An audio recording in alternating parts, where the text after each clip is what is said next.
ఏడాదిన్నర కిందట భారత జోడో యాత్ర పేరుతో కన్యాకుమారి నుంచి కశ్మీర్ వరకు 3500 కిలోమీటర్ల పాదయాత్ర చేసిన కాంగ్రెస్ అగ్రనేత రాహుల్ గాంధీ ఎన్నికలకు ముందు మళ్లీ జనం బాట పట్టారు. మణిపూర్ నుంచి భారత్ జోడో న్యాయ యాత్రకు శ్రీకారం చుట్టారు.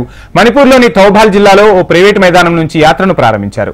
మొత్తం 67 రోజుల పాటు కొనసాగనున్న భారత్ న్యాయ యాత్ర 15 రాష్ట్రాల్లో 110 జిల్లాల్లోని 100 లోక్సభ నియోజకవర్గాల మీదుగా కాలినడకన బస్సులో మొత్తంగా 6700కు పైగా కిలోమీటర్ల మేర సాగనుంది.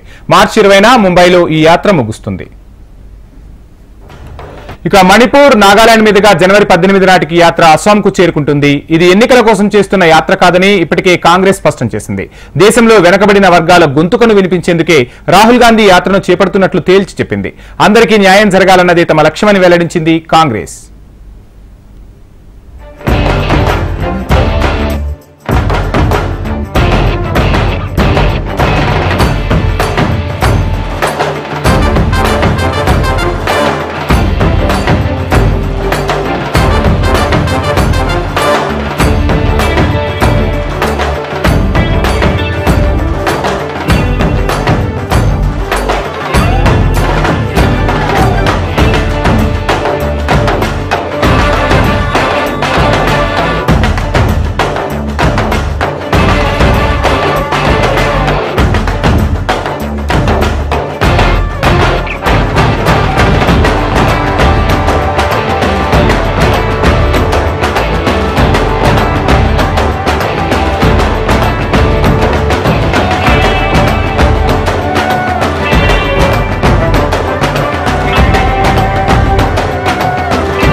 ఏడాదిన్నర కిందట భారత్ జోడో యాత్ర పేరుతో కన్యాకుమారి నుంచి కశ్మీర్ వరకు 3500 కిలోమీటర్ల పాదయాత్ర చేసిన కాంగ్రెస్ అగ్రనేత రాహుల్ గాంధీ ఎన్నికలకు ముందు మళ్లీ జనం బాట పట్టారు.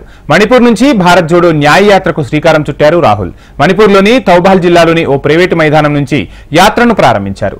ఈ యాత్ర మొత్తం 67 రోజుల పాటు కొనసాగనుంది. భారత్ న్యాయ యాత్ర 15 రాష్ట్రాల్లో 110 జిల్లాల్లోని 100 లోక్సభ నియోజకవర్గాల మీదుగా సాగనుంది. కాలినడకన బస్సులో మొత్తంగా 6700కు పైగా కిలోమీటర్ల మేర యాత్ర సాగనున్నట్టు తెలుస్తుంది. మార్చి 20న ముంబైలో ఈ యాత్ర ముగుస్తుందని కాంగ్రెస్ వర్గాలు స్పష్టం